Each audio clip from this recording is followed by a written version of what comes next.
Hello, my name is Epic, and this is the Game Reviews Podcast.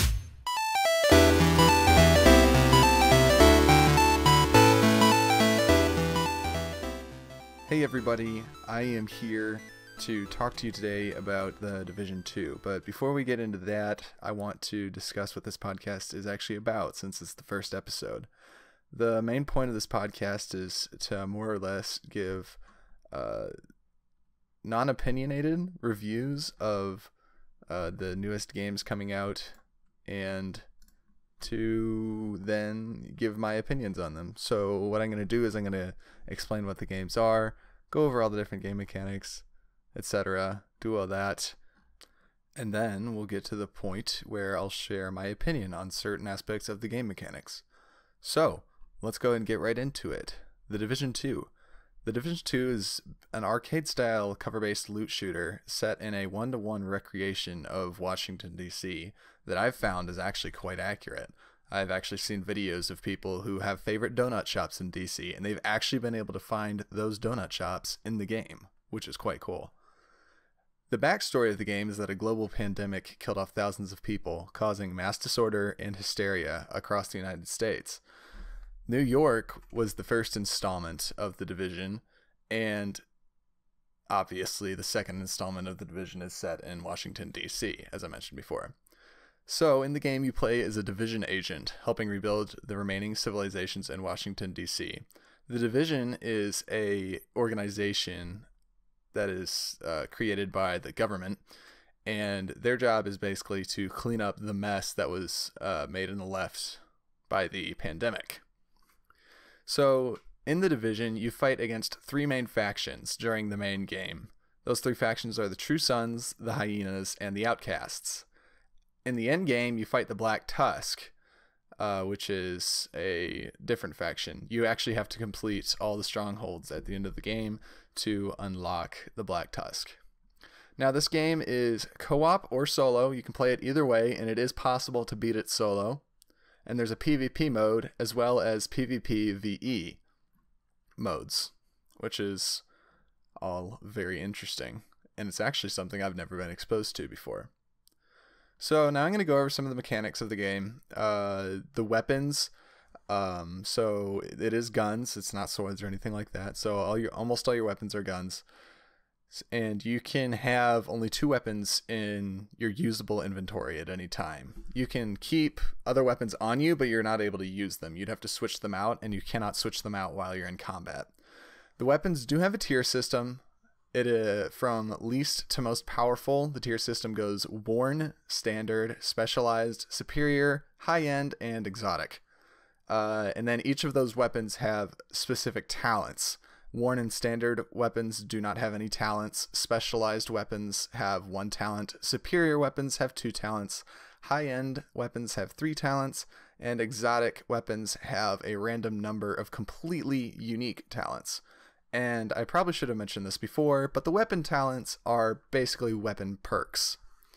Another aspect of the game is the skills.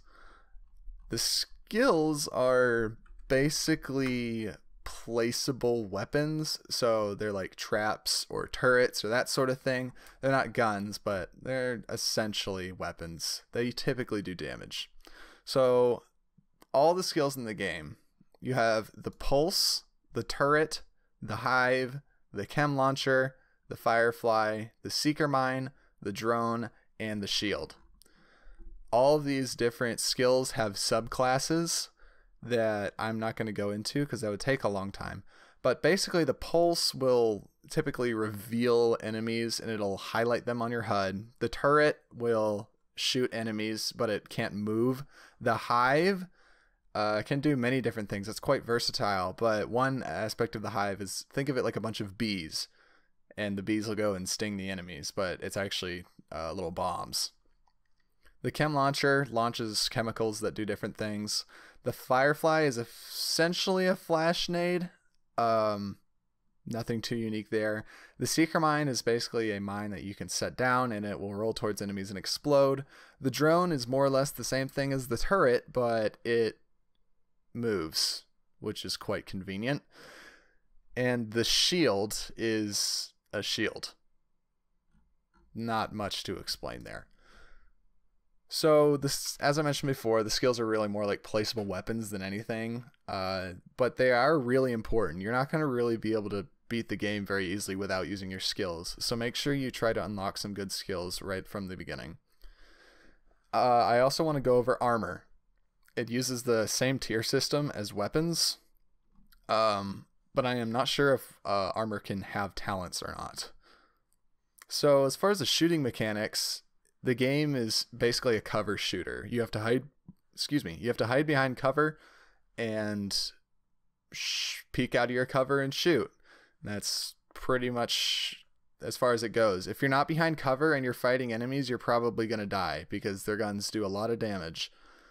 Recoil in the game is not chaotic. It's rather smooth actually with most weapons. And the snipers do wiggle a little, and there's actually no hold breath feature to stabilize them, which is kind of unfortunate, but not a big deal. All the guns are hit scan in the Division 2, which makes for easy aiming. So now I want to go into some of the different missions and that sort of thing. So one of my favorite things to do is control points. These are actually quite memorable encounters. They're held in the open world, and it's where the enemy is basically set up. You guessed it, a control point. So if you conquer those control points and you take them over, you can then fast travel to that control point, which is quite convenient. It allows you to get around the map a lot faster. Conquering a control point, in my opinion, decreases the enemy activity in the area. I don't know that for sure, and I haven't seen any other sources confirming it, but that's just something I've noticed. So there is 3 different types of missions. There's main missions, side missions, and strongholds. The main missions take anywhere from 15 to 30 minutes, side missions take between 10 and 25 minutes, and strongholds will take anywhere from 30 to 60 minutes. The side missions are basically main missions, but they're shorter, so do all the side missions if you enjoy the main missions, because the side missions are basically miniature main missions, and they're quite fun. You can also unlock blueprints for crafting, but we'll get into that later.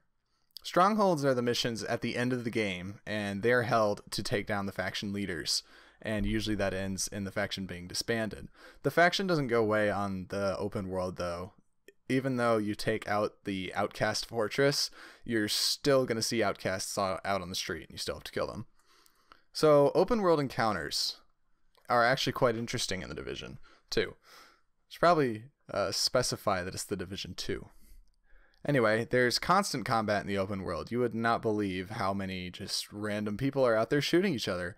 And it's between civilians, who are the good guys, and the factions, who are the different bad people that you end up shooting as a Division agent.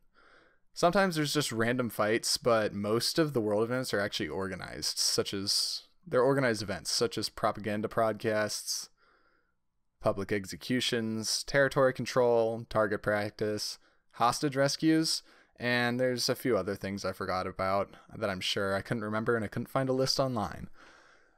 So the bounties are actually an interesting game mechanic. I found that just by doing the main and side missions and taking over all the control points, you won't actually have enough levels to do the second and third strongholds. So I used bounties to get XP and level up. But the bounties are open world missions similar to the control points, where you kill an elite level enemy and get rewarded with more experience and it's in an open world encounter. So nothing too crazy. Essentially, think of it like you're an actual bounty hunter, but you kill them instead of taking them to jail for skipping bail. So crafting and recalibration, this is a mechanic I haven't done much with, but I did some research and I feel like I have a pretty good understanding of it now. To craft a gun or armor or something like that, you need to acquire blueprints, which can be discovered by beating missions, side missions, and completing bounties, which is something I wasn't aware of beforehand. Crafting materials are used to, craft armor and weapons, and I'm pretty sure that's all they can really do. They might be able to do mods and that sort of thing as well, but I am not 100% sure.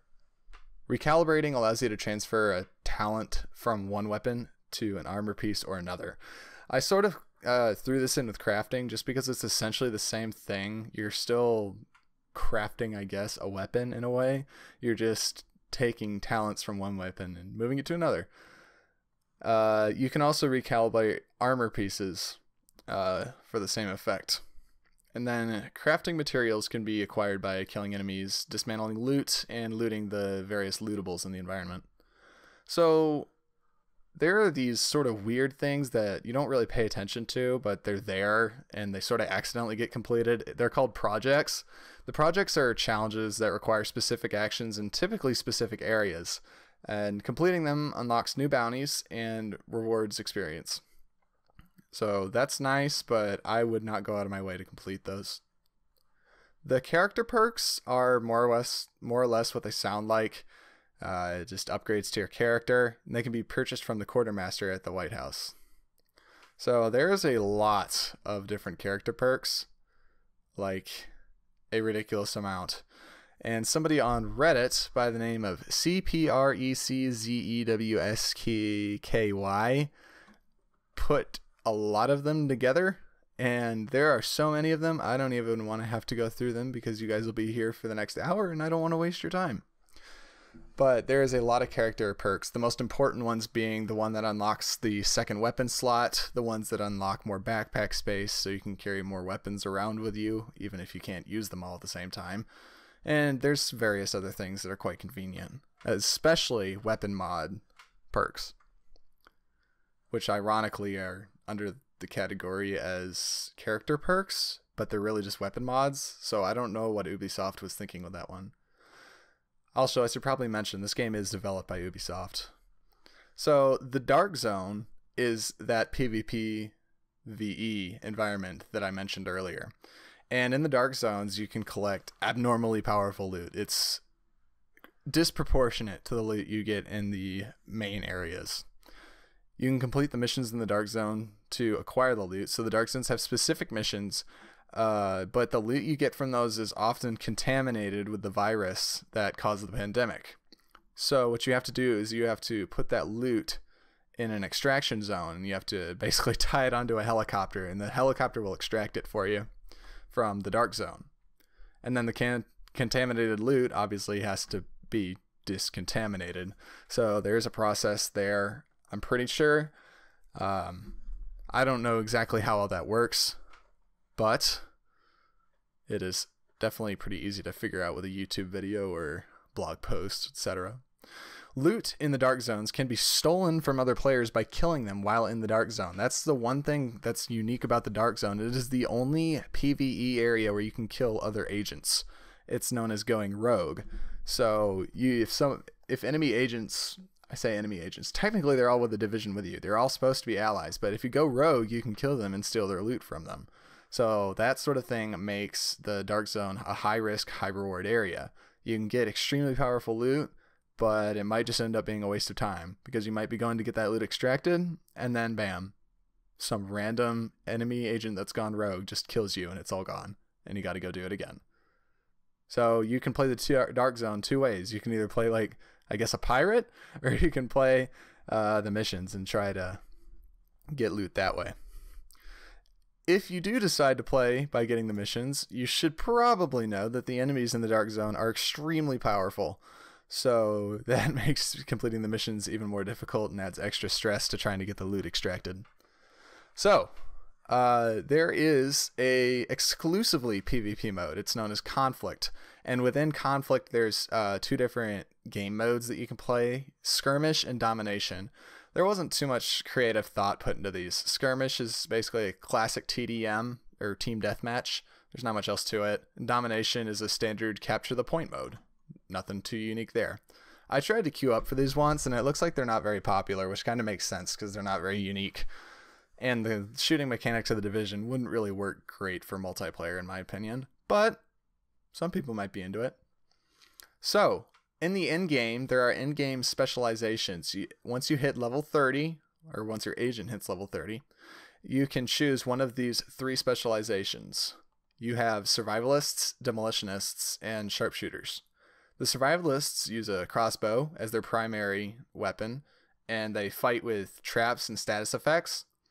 The Survivalists... Oh wait, I just mentioned the Survivalists. My bad. The Demolitionists use a grenade launcher, similar to elite enemies that you'll fight throughout the game. And Sharpshooters use a powerful sniper rifle, and they're basically just snipers. There's nothing too unique about them. I made a point to put down podcast notes on enemies, but I apparently forgot to do it. So I'm just going to do it from memory. There's basic enemies. They'll have red health bars. They don't really have much armor. If they do have any armor, it can be broken extremely easily. They're the most basic level of enemy, and they're easy to shoot and kill. I guess you could call them a tier 1 enemy. The tier 2 enemies have purple health bars, and they have white armor bars above that purple health bar. Once you break their armor, they're basically the same thing as a red enemy, but you have to break the armor first, which takes almost twice as many bullets as just killing a red enemy. And that's just to break the armor. You still have to kill the tier 2 enemy afterwards. And then there's the elite enemies. They have yellow health bars and ridiculous amounts of armor. Some of them you can sit and unload, 7, 8, 9, 10 AK clips into them, and you might be halfway through their armor. So a lot of them are real bullet sponges. So it's important to have appropriately leveled gear to get through a lot of the main missions, because most of the main missions end with elite bosses. I say bosses, they're elite enemies, but those elite enemies are actually the same enemies that I mentioned that have the grenade launchers that the demolitionists in the endgame get to use.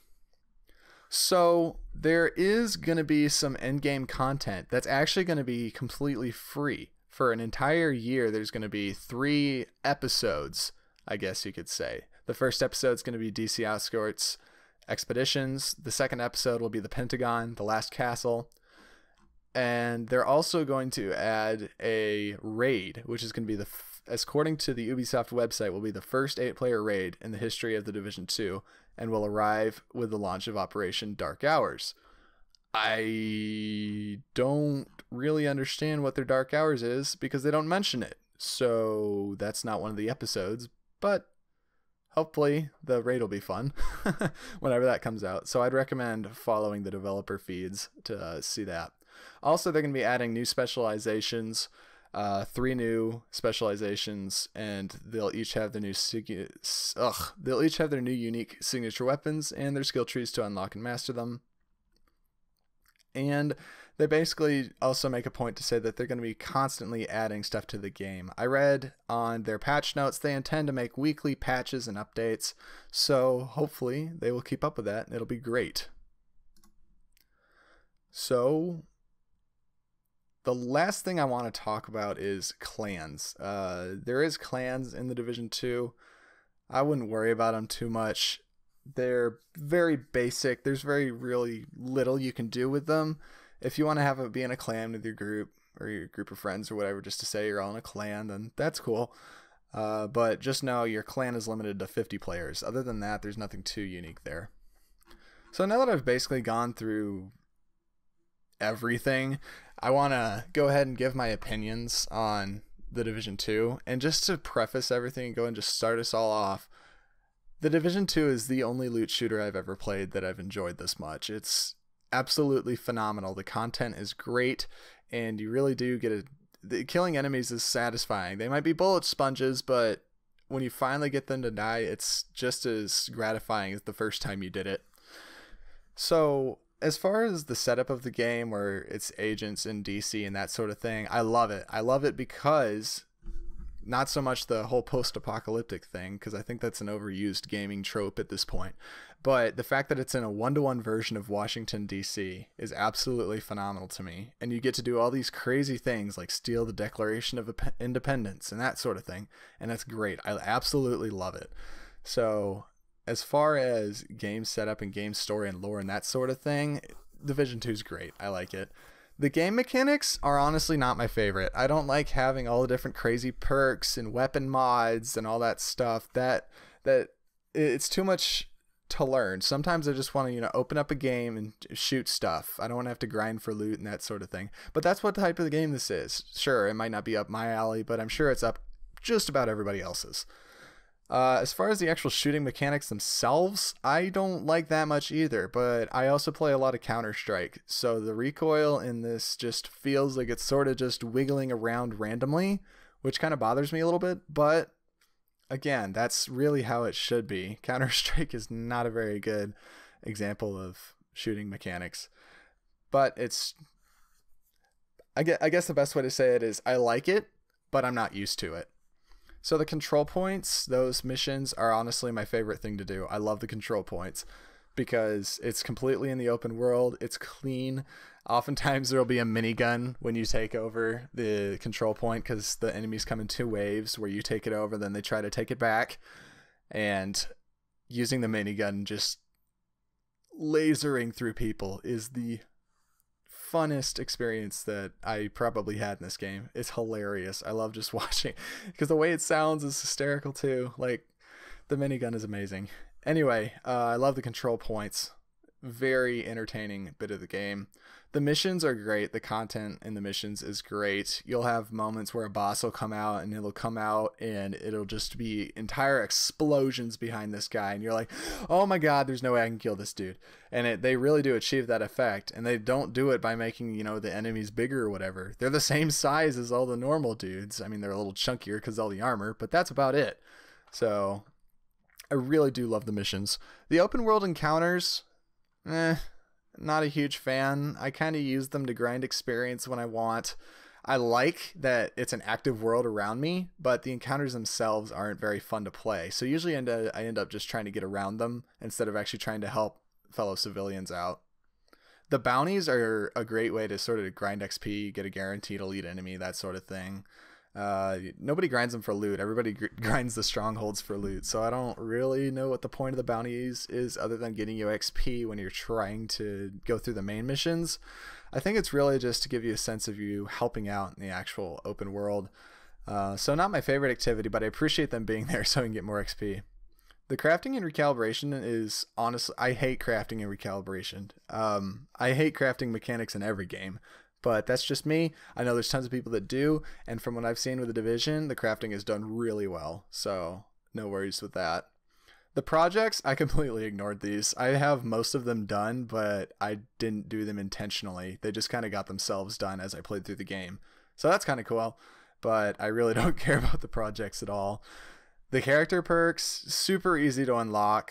Probably a third of the way through the game, I stopped even bothering getting the Shade Tech caches just because I had almost maxed out my character. And when I hit level 30, I had plenty of Shade Tech to go ahead and unlock the rest of the perks. I just realized I didn't explain Shade Tech, so I'm going to go ahead and do that real quick. Shade Tech caches and Shade Tech. Shade Tech is basically used to upgrade your skills, upgrade your character perks, and that's about it.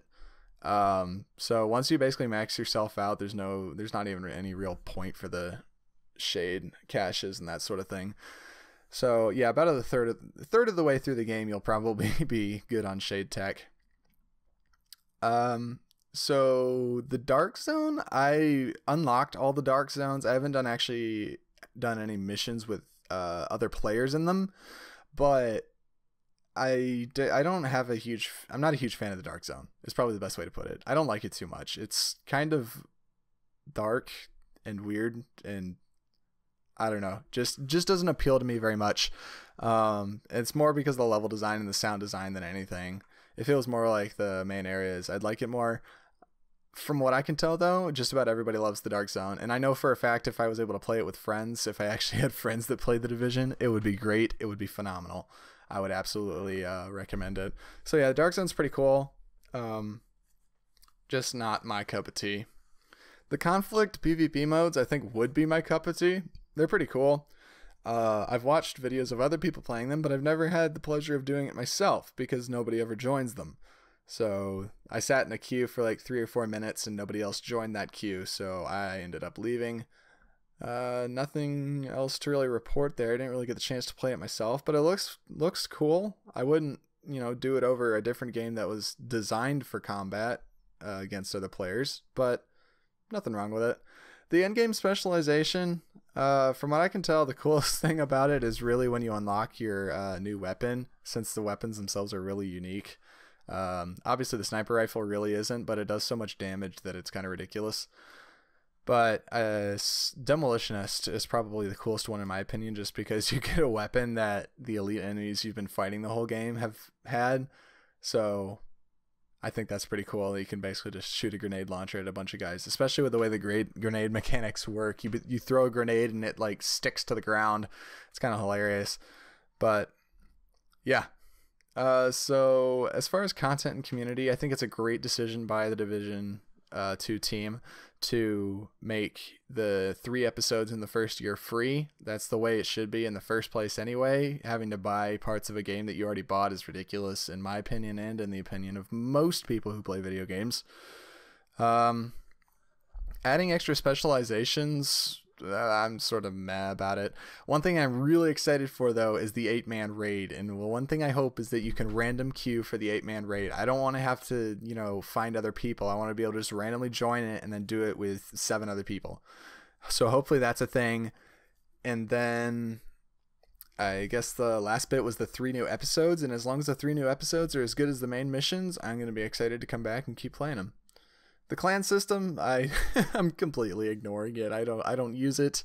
I don't care about it. And if the 8-man raid mission requires me to have a team of 7 other players, I'm probably going to join a clan and then annoy them all until they do it with me. So that's all I have for you all on the Division 2, and I probably won't do another podcast until another big game that I decide to actually play comes out, just because I'm kind of running out of money in my PayPal and I have no way to really get it back. So till then, until a new game comes out, I guess this will be goodbye. Real quick though, if you want any more of me, which I can't imagine why you would, but if you do, you can send me an email about this podcast at gamereviewspodcast@gmail.com, or you can find my YouTube channel, which is literally EPOCH with a capital E, or follow me on Instagram, which is epoch.ig. Anyway, hope you guys all enjoy this podcast, and I won't see you all. I guess I'll talk to you all later. Bye.